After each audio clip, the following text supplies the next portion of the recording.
Start. Rolling.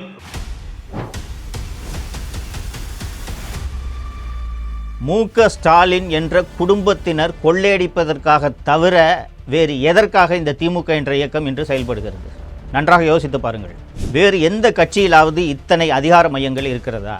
தனது பேரனான இன்பநிதியை, உதயநிதியை எப்படி ரெட் ஜெயண்ட் மூலமாக கொண்டு வந்தார்களோ அதே போல திராவிட முன்னேற்ற கழகத்தின் தலைமை பொறுப்பேற்பதற்கு அவரை தயார்படுத்தி கொண்டிருக்கிறார்கள் என்பதை ஊரே அறியும். அப்போ இந்த திமுக என்ற கட்சி யாருக்காக நடக்குது? ஒரு குடும்பத்துக்காக தானே. இதுதான் ஜனநாயகமா? மன்னராட்சியாக நடக்குது. அப்பாவுக்கு பிறகு அவங்க பையன், அதுக்கு பிறகு அவங்க பையன் என்று.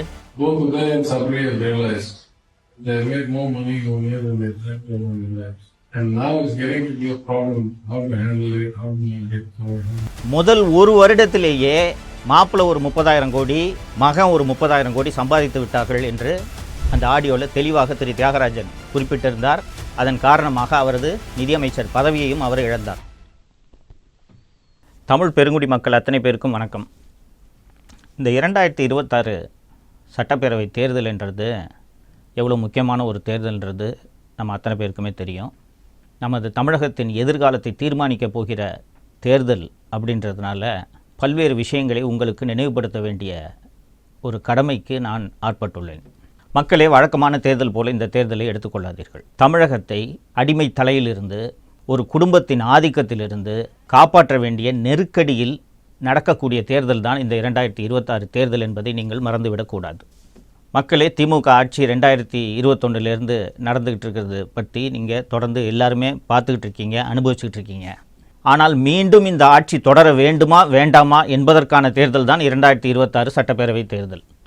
எந்த கட்சி ஆட்சிக்கு வர வேண்டும் என்பதை விட திமுக ஆட்சிக்கு வரக்கூடாது என்பதை உறுதி செய்ய வேண்டிய தேர்தலாக இந்த தேர்தல் இருப்பதனால்தான் சில விஷயங்களை நாம் தொடர்ந்து விவாதிக்க வேண்டியதாக இருக்கிறது. 1949ஆம் ஆண்டில் திமுகவை அறிஞர் அண்ணா மொழிப்போர் உள்ளிட்ட பல்வேறு மாநில உரிமை உள்ளிட்ட பல்வேறு விஷயங்களுக்காக தொடங்கினார் என்றது வரலாற்றில் பல்வேறு பேர் நீங்கள் படித்திருப்பீர்கள். அப்படி தொடங்கிய அந்த கொள்கைகளுக்காக, அந்த குறிக்கோள்களுக்காக, அந்த லட்சியங்களுக்காக இன்னைக்கு இருக்கக்கூடிய திமுக செயல்படுகிறதா என்பதை நீங்கள் அத்தனை பேரும் நினைவுபடுத்தி பார்க்க வேண்டும். பழசை நீங்கள் மறந்துடக்கூடாது அப்படின்றதுக்காக தான் சமீபத்தில் அவங்களே டாஸ்மாகில் திருடின காசெல்லாம் வச்சு பராசக்தின்னு ஒரு படத்தை எடுத்து ரிலீஸ் பண்ணாங்க. அந்த படத்தில் பார்த்தீங்கன்னா இந்தி திணிப்புக்கு எதிராக மாணவர்கள் மிகப்பெரிய ஒரு கிளர்ச்சியை ஏற்படுத்தி அந்த கிளர்ச்சியின் வாயிலாக உருவான இயக்கமாக திமுக உருவாகி அதன் மூலம் ஆட்சியை பிடித்ததாக அந்த படத்தில் காண்பித்திருப்பார்கள்.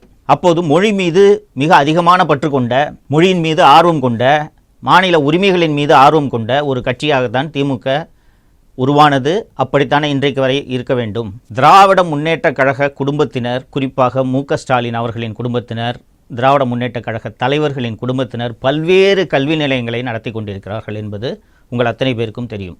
அந்த கல்வி நிலையங்களில் ஏதாவது ஒரு கல்வி நிலையத்தில் தமிழ் வழி கல்வி செயல்படுத்தப்பட்டு வருகிறதா, பின்பற்றப்பட்டு வருகிறதா என்பதை நீங்கள் கவனித்து பார்த்தீர்கள் என்றால் அந்த மொழியை வைத்து அரசியல் செய்து எப்படி ஆட்சியை பிடித்தார்கள் என்று உங்களுக்கு நன்றாக தெரியும். தோழர்களே, அறிஞர் அண்ணா எந்த லட்சியங்களுக்காக தொடங்கினாரோ அந்த லட்சியங்கள் எல்லாம் நீர்த்து போய் இன்றைக்கு இருக்கக்கூடிய திராவிட முன்னேற்ற கழகம் ஒரே ஒரு குடும்பத்திற்காக மட்டும்தான் இயங்குகிறது என்பதை நீங்கள் இந்த 5 ஆண்டுகளில் பார்த்திருப்பீர்கள். இந்த ஆட்சி தொடங்கிய 1-2 ஆண்டுகளில் இந்த ஆட்சியில் நிதியமைச்சராக இருந்த திரு PTR தியாகராஜன் அவர்கள் பேசிய ஒரு 2 ஆடியோ வெளியானது நீங்கள் எல்லாருக்கும் நினைவு இருக்கும்னு நினைக்கிறேன்.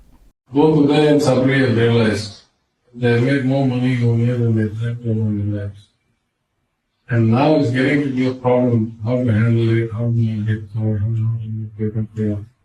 And what can you make it in 10-50%? So we will create back the because of one. We need to try to improve about being prosecution. முதல் ஒரு வருடத்திலேயே மாப்பிள்ளை ஒரு 30,000 கோடி, மகன் ஒரு 30,000 கோடி சம்பாதித்து விட்டார்கள் என்று அந்த ஆடியோவில் தெளிவாக திரு தியாகராஜன் குறிப்பிட்டிருந்தார். அதன் காரணமாக அவரது நிதியமைச்சர் பதவியையும் அவர் இழந்தார். தோழர்களே, முதல் வருடத்திலேயே ஒரே வருடத்தில் 60,000 கோடி சம்பாதிச்சிருக்காங்கன்னா இந்த 5 ஆண்டுகளில் இவர்கள் எவ்வளவு கொள்ளையடித்திருப்பார்கள் என்பதை நீங்கள் நினைத்து பார்க்க வேண்டும், ஊகித்து கொள்ள வேண்டும். இன்றைக்கி திராவிட முன்னேற்ற கழகம்ன்ற இந்த கட்சி எதற்காக செயல்படுகிறது என்பதை நீங்கள் சற்றே யோசித்து பார்க்க வேண்டும், அலசி பார்க்க வேண்டும்.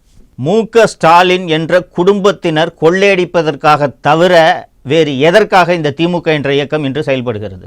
நன்றாக யோசித்து பாருங்கள். வேறு எந்த கட்சியிலாவது இத்தனை அதிகார மையங்கள் இருக்கிறதா? ஸ்டாலின், அவரது மனைவி திருமதி துர்கா ஸ்டாலின், அவரது தம்பி ராஜமூர்த்தி, ஸ்டாலினின் மகள் செந்தாமரை, மருமகன் சபரீசன், மகன் உதயநிதி, அவரது மனைவி திருமதி கிருத்திகா, இவர்களின் நண்பர்கள் என்று எத்தனை அதிகார மட்டங்கள் இந்த அரசில் இந்த 5 ஆண்டுகளாக செயல்பட்டு கொண்டிருக்கின்றன. இத்தனை அதிகார மையங்களை வைத்துக்கொண்டு ஒரு ஆட்சி நடைபெற்றால் அது எத்தகைய அலங்கோல ஆட்சியாக இருக்கும் என்பதைத்தான் இந்த 5 ஆண்டுகளாக நாம் பார்த்து வருகிறோம். இந்த ஆட்சி மீண்டும் தொடர வேண்டுமா என்பதைத்தான் நீங்கள் இந்த தேர்தலில் முடிவு செய்ய போகிறீர்கள். தோழர்களே, எல்லா ஆட்சிகளிலும் குறைகளும் இருக்கும், நிறைகளும் இருக்கும். திமுக ஆட்சியில் வெறும் ஏதோ குறைகளே மட்டும்தான் இருக்கிறது, நிறைகளே இல்லையா என்ற கேள்வி எழும்.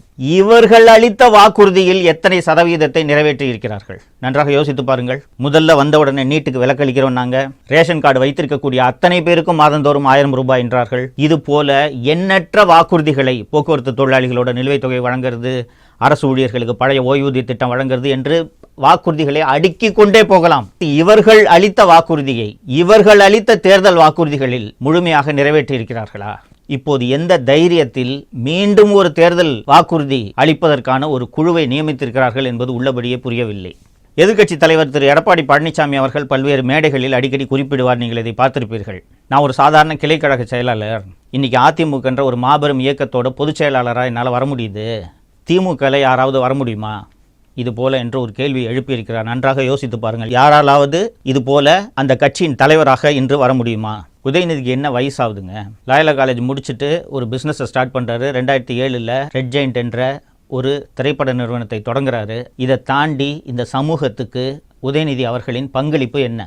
எடுத்த உடனே 2021 எம்எல்ஏ ஆக்குறாங்க. கொஞ்ச நாளில் அமைச்சரானோடனே மூத்த அமைச்சர்களுக்கெல்லாம் மேலே கேபினெட்டில் அவரோட ரேங்க்கு. அதுவும் போதாதென்று துணை முதலமைச்சர், தங்கை மக்களவை எம்பி மட்டுமல்லாமல் மக்களவையின் திமுக கட்சியின் தலைவர், மருமகன் ஒரு மிகப்பெரிய அதிகார மையம், மனைவி, மகன், மகள் என்று அத்தனை பேரும் அதிகார மையம். இதெல்லாம் போதாதென்று தனது பேரனான இன்பநிதியை, உதயநிதியை எப்படி ரெட் ஜெயண்ட் மூலமாக கொண்டு வந்தார்களோ அதே போல திராவிட முன்னேற்ற கழகத்தின் தலைமை பொறுப்பேற்பதற்கு அவரை தயார்படுத்தி கொண்டிருக்கிறார்கள் என்பதை ஊரே அறியும். அப்போ இந்த திமுக என்ற கட்சி யாருக்காக நடக்குது? ஒரு குடும்பத்துக்காக தானே. அந்த குடும்பம் மீண்டும் மீண்டும் கொள்ளையடிப்பதை, அந்த கொள்ளையடிப்பதை நாம் சொல்லல, அவங்க கட்சியோட அமைச்சரே தெளிவாக பேசியிருக்கிறார் என்பதை நாம் பார்த்திருக்கிறோம். ஸோ திமுக என்ற அந்த குடும்பம், மு.க. ஸ்டாலினின் குடும்பம், ஒரு குடும்பம் மீண்டும் தமிழகத்தை கொள்ளையடிப்பதற்காக இந்த தேர்தலில் திமுகவுக்கு வாக்களிக்க வேண்டுமா என்பதை நீங்கள் அத்தனை பேரும் நன்றாக சிந்தித்து பார்க்க வேண்டும். இதுதான் ஜனநாயகமா? மன்னராட்சியாக நடக்குது. அப்பாவுக்கு பிறகு அவங்க பையன், அதுக்கு பிறகு அவங்க பையன் என்று. இப்போது மீண்டும் திராவிட முன்னேற்ற கழக ஆட்சி அமைந்தால் வேறு யாராவது ஒரு மூத்த தலைவர் முதல்வர் பொறுப்பை ஏற்க முடியுமா? அல்லது திமுக தலைவர் பொறுப்பை ஏற்க முடியுமா? யோசித்து பாருங்கள். அப்போ திருப்பி இந்த குடும்பம் தானே கொள்ளையடிக்க போகுது.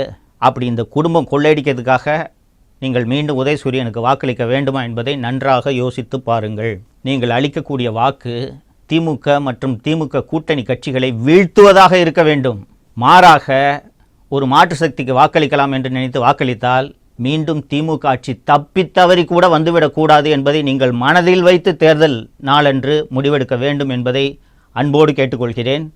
இது நாம் மட்டும் இல்லை, நமது சந்ததியினரின் எதிர்காலம் பற்றிய ஒரு தேர்தல்.